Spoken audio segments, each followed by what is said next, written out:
B. பிரபு அவர்கள். தமிழக முதலமைச்சர் காவலர் பதக்கங்களை இப்பொழுது மாவட்ட ஆட்சியர் வழங்கி வருகிறார். ஜி. மாதவி அவர்கள். ஏ. ஜெயபாலகிருஷ்ணன் அவர்கள். ஏ. வள்ளி மணவாளன் அவர்கள். பி. சிவகாமி அவர்கள். டி. தனலட்சுமி அவர்கள்.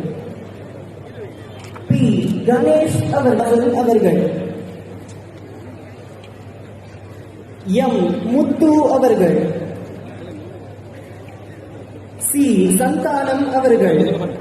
ஜி. வெங்கடேஷ் அவர்கள். கே. மீனா அவர்கள். தமிழக முதலமைச்சர் காவலர் பதக்கங்களை நம் மாவட்ட ஆட்சித்தலைவர் வழங்கி கௌரவித்து வருகிறார்கள். இ. நாகராஜ பூபதி அவர்கள்.